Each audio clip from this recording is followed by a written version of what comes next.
Kim Answers. Hope that you guys wasn't waiting too long. I'm just happy to be here to discuss this topic of self-abandonment. Hello, hi. This is Dr. Kim Answers. I'm here today to discuss an important topic, self-abandonment, and how some of us can lose ourselves in the act of loving, right? In the act of loving others, we can engage in self abandonment, right? And if many of you guys have heard me talk about this topic before, you probably have heard me discuss this thing called disembodiment, right? Where we can be disembodied, and as a result, things like self care, like self love, like self reflection, uh, all those things go away. So I want you guys to think of self abandonment as a form of disembodiment today. So before we get started, let me just do a couple of housekeeping. I made this promise to someone who's really important to me, my business coach, actually my previous business coach, Dr. Tillian Gordon, that I would post some emails for 12 weeks. It's a 12-week campaign. So if you're part of my community, you're getting these emails daily where it gives you an opportunity to reflect on important topics. And this week, we discussed a lot about self-abandonment, and I shared some stories of women who've been a part of my Empowered Connection circles and other healing circles along the years as it relates to the topic. So if you're not a part of our Facebook group and you're hearing this message for the first time, do not sweat it. Just go to my website, look up the Rewrite the Narrative Masterclass, sign up for it. You'll see a date that's older, but we'll update the date. Another way is just to email me at drkimgordon@drkimanswers.com. And we can add you to our listserv, and you can get access to those emails and those important reflections. At the end of this 12-week journey, if you participated, and I can tell by the people who open up your emails, who respond, who give a like, who answer the reflection questions, you're going to get a free resource that's going to really change your trajectory for your embodiment and wellness. So let's dive into self-abandonment. What is that, right? By definition, anything that involves the self means that that's a quality that is us, right? A quality that is unique to an individual. So I'm Kim, but there are different parts of myself, right? And all of those parts make a whole. So when I talk about the self, I'm not talking about, one part of the self. I'm talking about all the parts of the self, the physical self, the spiritual self, the emotional self, right? The intellectual self, the spiritual, right? All of those parts are a part of a whole. And sometimes parts of ourselves can be abandoned and not other parts, right? So for the sakes of this conversation, we'll think of one part being a part of the whole. So if one part is abandoned, then in essence, all of the parts of the whole is abandoned, right? Because we know if one part of your body is not functioning the way it should, it does impact the other parts of the body, right? Eventually. And if it continues to be an issue, it could impact multiple organs or multiple parts of your body at the same time. Happy to see you, Leslie. So let's dive into self-abandonment as it relates to healing, right? Because oftentimes when people abandon themselves, it's not something that happens overnight, right? It's actually something that happens over time. It can happen, let's say, over decades, over weeks, over months. And generally speaking, when someone self-abandons themselves, gosh, maybe I have to say this better. When someone abandons themselves, they're not thinking about it. They're not actually saying, hey, I'm just going to put away all the things that I love for this other person. But something happens in a relationship, right? Either a relationship with someone else, another, or with yourself that leads to a slow deterioration of your own values, your own commitments, where you start questioning your instinct, right? So one woman told me that a way that she can tell that she's abandoning herself is when she starts to question all of her thoughts, right? When you start questioning what you think, how you feel, wondering if those things are real, that may be a sign that you're so disconnected to yourself that you've abandoned yourself, and your body is telling you, or your spirit or your heart or your emotions is telling you, hey, wake up, like notice me. So a lot of times people say, what do I do? Well, the first thing to do is to connect with what's important to you. So today, interesting enough, we're going to have emotionally sorry we're going to have a circle, a healing circle.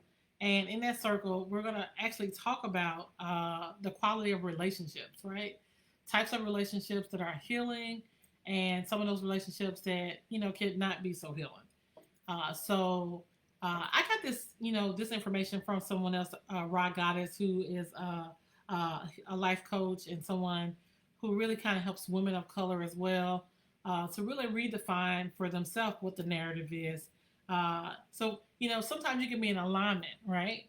You can meet someone who's in alignment with you, someone who helps to sponsor or someone who helps to mentor you and guide you to a place that make you feel more like yourself, right? How many people have met someone that's a mentor, or a coach, or a pastor, or someone or a friend, and you're with that person, and whenever you're with that person, you feel real, you feel authentic. There's no hiding, there's no disguising. You can say what you think that person gets you. Well, I've been in a group of women who get me, and I even host a group of women who really gets what it means to rewrite the narrative, in our circles. So let me look into 5 relationships, for instance, that's good for healing. I want to ask you guys an important question. How well represented is lovers in your life right now, right? Let me first define what lover is, but I ask the next question: How do you receive unconditional affection and support in your life? Does it come from a friend? Does it come from a husband, a spouse, a wife, a lover? Does it come from a pet? Where in your life right now where you're getting what you would consider unconditional affection and support? Because again, these relationships serve as emotional safe havens during what I call a time where you may be needing healing from self-abandonment. So if you don't take away anything today, I want you to remember to identify the lovers in your life, the people who just love you for who you are. They don't question you or want you to change in any way. They're just there to support you and give you affection. Because self-abandonment could cause you to do a number of things. Like some of the physical symptoms of self-abandonment is waking up tired. You wake up and you're already feeling exhausted. You haven't even started the day. Another example would be having headaches during the day, or feeling thirsty, feeling tired. And again, some people may have health issues that cause some of these symptoms. But if you're having chronically problems with a certain area and it's not related to a health condition that's been diagnosed, then you may want to look into how you've abandoned some of the things that's important for you. Let's say for your job. Like many women who are successful oftentimes have put some things aside that they wanted to do, right? Like that vacation that you've been looking to go to, you don't go anymore. Like those friends that you used to hang out with because maybe you're climbing that ladder of success and you want to have, a certain goal in mind. Maybe you say, in the next year, I'm going to be a millionaire. That's what I keep telling myself. I'm going to be a millionaire in the next year. So if you have that goal, there may be things that you put aside, right? Abandoning the things that's valuable to you for a goal, oftentimes some people may call compartmentalizing. I'll just wait until I get the desire that I want, and then later I'll come back to this thing, and hopefully it'll still be there, and hopefully it'll still be, available to me, right? But in reality, when we let things go, we don't oftentimes know if those things we let go will be back. We'll be there when we come back. We hope that they'll be there. We pray that they'll be there, but we don't necessarily know for sure. So one of the things that's really important when you evaluate how you are in terms of taking care of yourself is recognizing what parts of your relationships are important to keep, right? What people in your life, what places, what situations are good for you, right? Before you, let's say, I have this goal to, lose 100 pounds. And, let's say I have a goal to lose 100 pounds in a year. Well, that's actually a big goal, right? You're gonna have to give up a lot, right? You may have to give up restaurants that you normally would frequent. You may have to give up people that you would hang out with in those restaurants. You may even have to give up some of the foods that you like, that you have in your house. And in doing so, you may also have people in your life that have to give up things too. But self abandonment is not, about those things. It's really about uh, knowing that you need to give up those things that's not good for you, and maybe not listening to that urge, right? Self abandonment is those times where you have this idea, like, and you just keep telling yourself, I'm going to do it, but you never follow through. So you don't commit to even the things that you say is important to you. That's self abandonment. Self abandonment is knowing something that you really value. Like, let's say you are dating someone and you really value that person buying you nice gifts, maybe taking you out every once in a while, and that person doesn't value those things. So all of a sudden you say, well, he's really a good guy. So I'll just accept that he doesn't do those things anymore. Now, again, you can't make anybody do anything for you, but it's a form of self abandonment if you convince yourself, if you tell yourself that that's okay with you when you know it really isn't. Some of us have our non-negotiables, things that we can, you know, we won't let go no matter what. It's not negotiable. And some of us have things that we can negotiate and we can adapt to, but you can't lie to yourself. That's a form of self abandonment when you do that. So if you think about like 5 relationships that are healing for you, one of the relationships I mentioned was a lover. So if someone is here in the chat, if you could tell me if you know someone who you feel in your life provides you unconditional support in relationships, that loves you completely, just put it there. And then tell me where you might need to strengthen these connections to counterbalance some of the self abandonment that you've had in your life. And if you're seeing this later, please go back in the chat. Go back to where I posted this thing and just tell us where you feel like there's places in your relationships as it relates to the lovers in your life where you could get support either for your self abandonment or whether you can strengthen those relationships to get the support you need. And then we also have to think about accountability, right? We all know that there are certain people in our life who remind us of who we are, but they hold us accountable to who we are too. Like my sister, Carlene.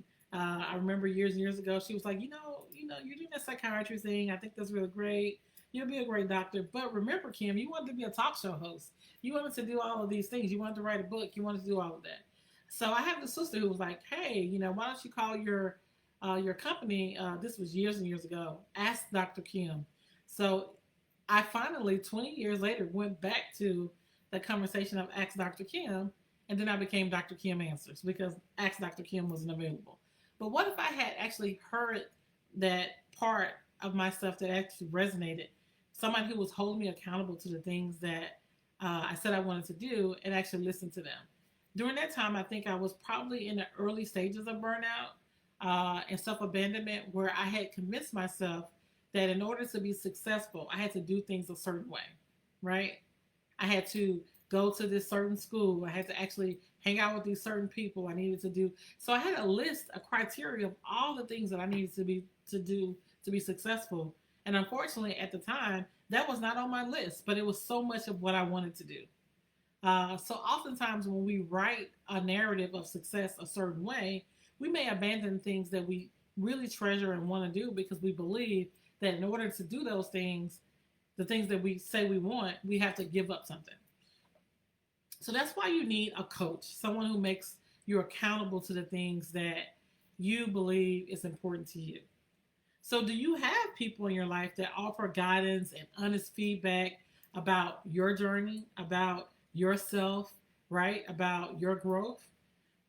Those relationships help prevent, one, stagnation, self-abandonment. It actually helps prevent grief, loss, rumination, anxiety, all of those things. Because again, the self never lies. The self can heal you. The self can support you, can love you. And again, when I think about this from a spiritual level, I realize that God is inviting us each day to accept who we are. He tells us that we were created in his image, that we are created good, that we are worthy. And then he goes back and he invites us again to love ourselves the way we are. And that's fundamental. But oftentimes we may think, oh my gosh, I have to come to God a certain way. I need to come to other people a certain way. But a coach can remind you of the best parts of yourself and also support you in being accountable to the parts that you may still need to work on. So, how might a coach for you help you recognize where you're falling out of connection with yourself, where you're feeling misaligned or disconnected? Some of us are misaligned in relationships and the people that we choose to partner up with because we're not partnering up with people who ask us the tough questions, who hold us accountable, who help us stay grounded and focus on our growth beyond the hurt. Yeah, right? Beyond the desire, beyond the success, just beyond. Oh my gosh. So, like, when I think about relationships, I often go to the people who make me feel the best at ease. I mean, some people need certain parts of relationships, but for me, the thing that I needed in a romantic partner is a cheerleader. I didn't know that about myself, but now that I'm older, I recognize that what I really wanted was a cheerleader. And that person is a person that motivates you, is a motivational relationship. Those individuals are the ones that they don't really question if you're doing the right thing or the wrong thing. They're just there to support what you do with a cheer, with excitement, right? You call them and you say, "Hey, I bought this new dress." They're excited about that new dress. They tell you, "Oh, what color it is," So you guys will see those commercials where a woman comes in the house, she's telling you all these things about what happened in her life, and then the husband, if he's a good husband, or what they say is a good husband, he'll just cheer on whatever you're saying. If you say that Leslie's here, "Hey Leslie," if you say, "I don't like that Leslie. Leslie always looks dressed, and I don't do da." Then he'll be like, "Oh, Leslie, oh my gosh," right? So you sometimes need those people, not necessarily to question your motives or your thoughts, but just to encourage you to just be, right? And that sometimes help you feel less overwhelmed because those are the individuals who really are just excited about whatever happens in your life. They're just excited to be in your life. And sometimes we need those cheerleaders to actually be aligned with someone who holds you accountable, like a coach, right? Because you don't want people in your life that's always going to make you feel good. You need people in your life who also question you and make you feel a little bit uncomfortable. Because remember, discomfort is growth, right? Without discomfort, you can't grow. But sometimes cheerleaders are the roots to our healing journey, even when they don't fully understand, the dynamics that's going on inside of us. Because, if you call them anytime, night or day, they're going to be there. And I'm so grateful that I have friendships like that, people who are there to cheer me on. Most of my friends are also going to question me too, but I have these ones that I know to call that are cheerleaders. And I mentioned, my business coach, actually two business coaches earlier, and those are invested relationships. They're invested in an outcome, invested in you in a genuine way to help you build whatever you desire, right? They have an interest in you thriving beyond any type of, situation you're in, beyond that, right? So for me, these relationships can actually connect you to a personal healing journey if you have had that opportunity to reflect, to really kind of think about your journey, kind of what you desire, what values you have in your career.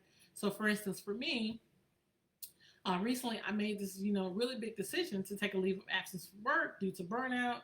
It was a really difficult decision for me because I think at that time I was at a place where I thought that there was the highest position that I would sit in for a while, like maybe 10 years. This is going to be my little thing. And I also had put a lot into invested into that job. So much so that other parts of my life had been abandoned, such as, fertility and dealing with, the loss of a child and trying to, do all of those things. Now, for some people, you probably know that, I have twin girls and it's such a blessing to have those, but I'm 45 years old and it took a while for me to get there. So there was a backstory, and I won't share my backstory to all of you guys, but sometimes in the process of actually trying to make it, trying to survive, thrive, be more, I'm the first physician in my family, first doctor in my family. One of the things that I did that I really regret now is that I abandoned the things that I wanted for myself because I kept thinking, oh, this person needs this person needs that, and if I do this, then I'll be able to do that. And so it does benefit you sometimes to have people in your life who serves as a coach and a stakeholder that really kind of sees the big picture. So Kim wants to be a successful physician, successful coach, but Kim also wants to be a mom, right? So I had someone who had an investor relationship with me that was a stakeholder around motherhood. Maureen Veniel is a wonderful psychiatrist. Actually, was the president for the Caucus of Women in Psychiatry some years ago with the American Psychiatric Association, and she was a stakeholder for me. But she also was a stakeholder who was able to use her own experiences, her own not just her experiences, but her own credibility to position me for other positions. So she sponsored me in a way for some of the things that actually elevated the conversation for me to begin this willing journey with the Well Group. And the Well Group is a physician organization that helps women really define leadership and wellness. And we can't forget about those fellow travelers, right? Those people who are in a peer relationship with you. I'm really thankful for one of my peers. Actually, I have so many peers to thank, so I won't name any of them. But they challenge you to be the best version of yourself, but while connecting you where you are, right? It's nothing like having someone who's familiar with your situation that's navigating the situation the same time as you. Uh, and you may have those connections already and you've navigated that. But these relationships normalize your process of coming back to yourself, that healing journey of finding like that wisdom that you may need to move forward. Again, like we have these patterns in our life where we may be abandoning parts of ourselves, but it's really important for you to recognize that self-abandonment is abuse, right? It's abuse of the self. It's that saying to the self no, right? I think the best way to think about the self in terms of how to manage one, your drives versus your desires and needs. A drive is something that urges you forward, right? I wouldn't put a label on it. It's just something that pushes you forward. And a desire is the same way, but the desire sometimes can be good or bad, right? A drive is just something that's a condition, like you really can't control that. I would say focus more, not necessarily on the desires, but focus on the drives and start questioning why those drives are there, right? Because remember, God said that He would give you the desires of your heart, but He's pushing and driving you with your emotions, with your physical health, with your spiritual being to really become the person that you were meant to be. So instead of abandoning the self and ignoring all the drives you have or ignoring your desires, why not actually embrace who you are, embrace the fullness of who you are, and let God work on the version of you that you want to be, right? By asking Him to be a part of that journey with you. So I am past time. Sometimes I do that, but I hope that this was helpful for you. It certainly was helpful for me. If you are interested in the Empowered Connection Circles that I mentioned earlier, we are, always here every Monday. We're having a conversation with a group of women around that. I hope to see you there. But again, thank you for being a part of our Facebook group, and I hope that you have a great day. Take care. Bye-bye.